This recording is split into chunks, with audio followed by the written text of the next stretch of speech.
Inilah Kak Seto yang kita tahu semua ya, bagaimana beliau ini dari dulu sampai sekarang komitmennya untuk anak. Ya. Mungkin sedikit kami membacakan riwayat hidup beliau ya.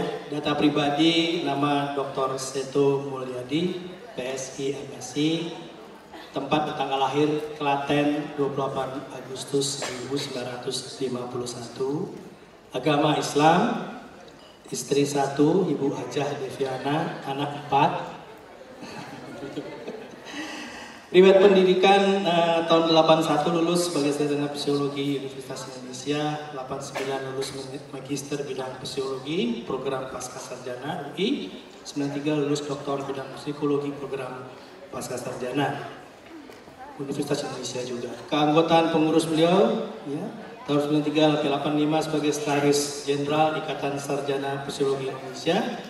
Tahun 85 Director at Large International Council of Psychologists. Tahun 85 sampai sekarang anggota International Society for Twins Studies. 93 sampai sekarang anggota Creative Education Foundation. 94 sampai sekarang anggota World Council of Gift and Talent Children. Begitu banyaknya keanggotaan yang dipegang sama oleh Pak Seto. Mohon maaf Pak, panggil Kak juga, terus Kak Seto ya Pak, karena Bapak lagi yang sebenarnya. Jabatan beliau begitu banyak ya, dari tahun 82 hingga sekarang, berdiri dari Ketua Yayasan Mutiara Indonesia, ada sebagai pendiri Ketua Umum Yayasan Nakula Sadewa, Dekan Fakultas Psikologi Universitas Indonesia, sampai sekarang tahun 2010 yaitu Ketua Dewan Pembina Komisi Nasional Perlindungan Anak. Penghargaan Orang Muda Berkarya Indonesia Jakarta, Orang Muda Berkarya Dunia itu tahun 87. Kemudian Peace Messenger Award New York tahun 87 juga, 89 The Golden Balloon Award New York. Demikian Pak. Oleh itu untuk menyingkat waktu, mungkin adik-adik sudah kepengen dengar dongengnya Kak Seto ini tentang bagaimana kita melakukan hal-hal yang terbaik buat anak-anak generasi kita ya Pak. Inilah generasi yang akan menggantikan kita bagaimanapun. Adik-adik ini satu saat akan ada yang duduk di sini nanti, duduk di istana negara sebagai presiden, ada yang sebagai menteri, ada yang sebagai jenderal, dokter, macam-macam lah. Ya, saya silakan kasih turun ke rumah.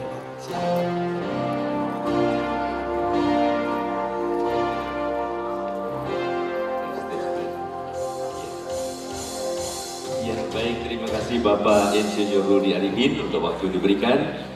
Ibu-ibu dan bapak sekalian, juga adik-adik semua yang cantik-cantik, yang ganteng-ganteng.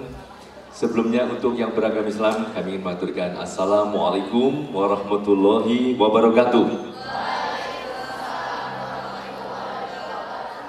Serta salam sejahtera bagi kita semua. Apa kabar adik-adik?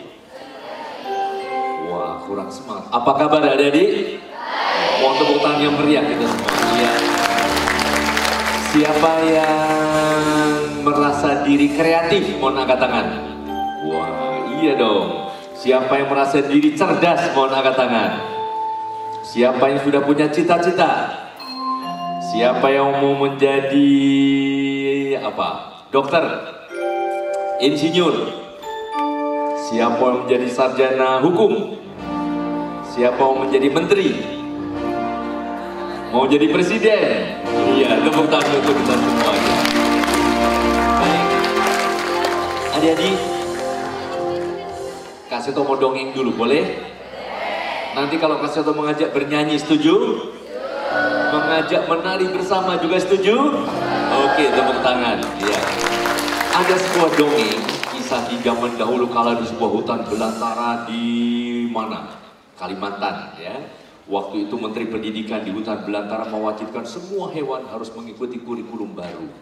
Semua harus bisa berenang, bisa terbang tinggi di langit biru, bisa naik ke atas pohon, bisa berlari cepat. Kita lihat akan hanya sang kuda dapat nilai 100 untuk mata pelajaran berlari cepat. Dipuji sama ibu kuda, gitu dong baru namanya anak kuda yang cerdas katanya. Tapi pada waktu mata pelajaran terbang tinggi, dia mencoba naik ke atas bukit, mencoba melompat, toeng, jatuh. gagal, dimarahin oleh ibu kuda. Sebelumnya dipuji waktu pandai lari cepat, tapi dimarahin. Bloon gitu aja nggak bisa, malu-maluin.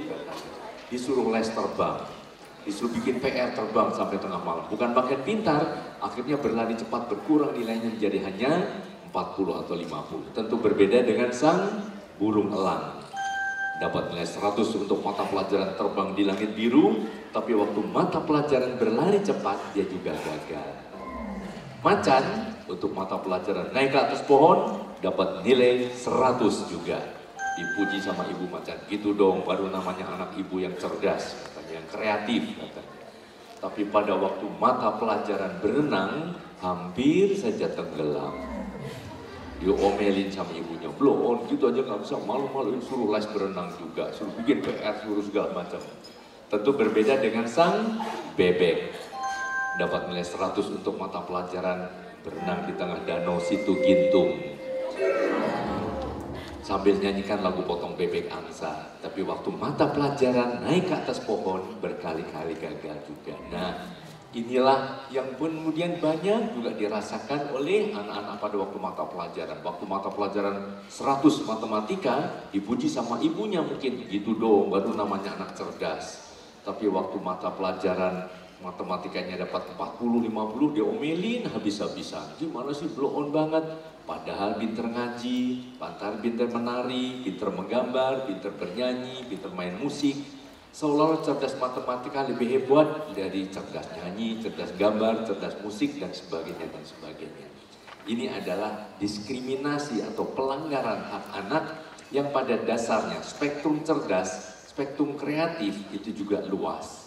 Karena pada dasarnya semua anak cerdas, semua anak kreatif, tapi kreativitas ini sering tertuju pada beberapa kemampuan-kemampuan sesuai dengan bidangnya masing oleh anak-anak. Nah, pada waktu nanti ujian, gaya belajar juga berbeda nih. Gaya belajar anak-anak juga berbeda. Ini ada dongeng dulu kan, burung bangau kalau minum dengan botol senang sekali karena sesuai dengan struktur paruhnya yang panjang. Tapi waktu minum dengan piring, dia bingung gimana minumnya. Kucing minum dengan piring senang nggak? Senang sekali, tapi waktu minum dengan botol juga jadi bingung. Nah, gaya belajar setiap anak juga berbeda. Ada yang bisa duduk manis, tangannya dilipat sambil mencatat, sambil lihat ke depan. Tapi ada juga tipe pendengar, tipe auditori, kelihatannya cuek, coret-coret, tapi menyimak. Kadang-kadang dilempar kabur sama sang guru, hei lihat ke depan dong, nggak boleh nunduk saja misalnya. Atau ada tipe kinestetik, tipe apa itu? Tipe bergerak. Tapi justru sambil bergerak dengan lincah, kemudian melompat, sambil berlari, manjat, itu dengan aktivitas bergeraknya justru konsentrasinya bisa lebih banyak dan lebih maju. Makanya kemudian ada sekolah alam, ada homeschooling, ada sekolah alternatif yang memungkinkan gaya belajar setiap anak yang saling berbeda itu bisa ditoleransi. Nah, kalau gaya belajar tipe kecerdasan atau kreatif berbeda, nah seperti ini jadinya. Ini di hutan belantara Pak Guru mengatakan ujian nasional hari ini adalah naik pohon. Nah, siapa yang paling diuntungkan? Nah, yang ini juga bingung, macannya bingung, sapinya atau banteng bingung. Ini siapa ini? Kambing bingung, buaya juga bingung, dan sebagainya. Nah, sekarang coba kita ingat akan tokoh-tokoh yang semuanya kreatif, semuanya cerdas. Kebetulan nama depannya sama, Rudy. Rudy yang pertama seorang ahli membuat pesawat terbang, lulus summa cum laude di Jerman Barat waktu itu dan pernah menjadi menteri, pernah menjadi wakil presiden, pernah menjadi presiden Republik Indonesia. Rudy Habibie. Kita tepuk tangan dulu untuk Rudy Habibie. Rudy yang kedua dari kecil senasib bermain bulu tangkis. Siapa itu? Rudy Hartono. Tepuk tangan untuk Rudy Hartono. Rudy yang ketiga dari kecil senang sekali mengunting kertas, mengunting benang, lalu mengunting rambut satu lembar digunting jadi rapi. Rudy Hadi Suwarno, mohon tepuk tangan. Rudy yang keempat dari kecil senang sekali bergaya di depan cermin, kemudian di depan kamera, sering muncul di layar televisi. Salah satu bintang film, teman adiknya Roy Martin ini. Rudy Salam, iya, tepuk tangan. Rudy yang terakhir ini dari kecil senang sekali melihat ibunya menggoreng ayam, menggoreng kerupuk, masak sayur lodeh. Rudy, hoi Rudy, kita tepuk tangan juga. Siapa? Pertanyaan Kak Seto, yang paling cerdas otaknya siapa? Atau yang paling kreatif siapa? Siapa yang berpendapat Rudy Habibi? Angkat tangan. 1, 2, 3, 4. Wow, 39. Rudy Salam. Rudy Koirudin. Rudy Hartono. Iya, siapa yang berpendapat semuanya cerdas dan kreatif? Siapa? Iya. Semua anak pada dasarnya cerdas dan kreatif. Siapa di sini yang merasa cerdas dan kreatif? Siapa? Iya, kita semua pede. Ini juga cerdas dan kreatif. Namanya Raden Mas Maradona. Ini juga cerdas dan kreatif. Namanya Michael Jackson. Ini Mozart. Ini Cahaya. Ini Mbak Marijan. Oh salah, Einstein. Jadi apakah itu Michael Jackson, Maradona, Mozart, Victor Norman, Pablo Picasso, Einstein? Semuanya adalah anak-anak yang cerdas dan anak-anak yang kreatif. Coba bayangkan kalau Michael Jackson atau Maradona dipaksa matematikanya harus dapat 100. Tidak akan menghasilkan seorang pemain bola yang cemerlang atau penyanyi yang hebat. Bayangkan kalau dulu Einstein dipaksa ikut idola cilik. Tidak akan menghasilkan juga ilmuwan yang hebat. Kadang-kadang sekarang kita lihat ya, spektrum kreatif, spektrum cerdas itu pada dasarnya luas. Ya. Nah, ini cerdas dan kreatif ya. Dalam bidang apa? Logika, matematika, ya penelitian. Ini juga dalam bidang bahasa, kemampuan menguasai bahasa asing, kemampuan mengarang, menulis, kemampuan berbicara atau berpidato. Ini cerdas atau kreatif di bidang gambar ya, atau lukis.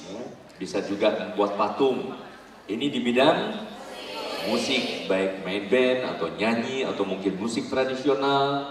Ini cerdas dan kreatif di bidang kinestetik, ya, gerakan-gerakan olahraga, apakah menari, balet dan sebagainya. Ini di bidang interpersonal atau antar pribadi, kemampuan bergaul, bersosialisasi, memimpin, berorganisasi. Ini cerdas diri. Intrapersonal, artinya kemampuan untuk melihat dirinya sendiri. Oh, saya ini kuatnya di bidang apa, saya lemahnya di bidang apa. Nah, kemampuan melihat atau dialog dengan diri sendiri, dan ini cerdas dan kreatif di alam. Alam itu bisa tumbuh-tumbuhan, bisa hewan. Nah, 8 kecerdasan atau kreativitas ini ada 8. Cerdas angka, cerdas kata, cerdas gambar, cerdas musik, cerdas tubuh atau gerak, ya, cerdas teman, bersosialisasi, cerdas diri, dan cerdas alam tadi. Jadi kalau anak-anak cerdas musik atau kreatif dan musik, mudah belajar matematika kalau dikaitkan dengan nada-nada. Jadi waktu kecil misalnya bukan 2 tambah 2 berapa, 3 tambah 3 berapa, 4 tambah 4. Tapi 2 ditambah 2 sama dengan berapa sayang? Oh, ada 4 guru. Nah, lebih mudah. Kalau misalnya menghafal apa itu protozoa, apa itu porifera, wilentera. Nah, supaya gampang, kalau cerdas musik dengan nada-nada. Protozoa, hewan bersel satu. Bersel satu itu. Porifera, hewan yang berpori. Wilentera apa itu? Hewan yang berongga. Kalau cacing namanya apa? Cacing itu ya Vermes lah namanya. Nah, kalau dikaitkan nada jadi lebih mudah ya. Bagaimana dengan adik-adik semuanya? Merasa cerdas di bidang apa? Atau kreatif di bidang apa? Siapa yang di bidang musik? Siapa yang di bidang kinestetik atau tari? Atau olahraga? Wow. Siapa yang senang pada logika dan matematika? Wow, hebat-hebat. Siapa yang merasa cerdas di bidang organisasi, berteman? Nah, pada dasarnya adik-adik usahakan temukan kekuatan masing-masing. Oh, kreativitas saya pada bidang logika matematika, tapi juga teman juga, tapi bidang olahraga juga. Nah, masing-masing ada yang banyak, ada yang cuma 1 atau 2, tidak apa-apa. Itu yang nanti akan menjadi arah dari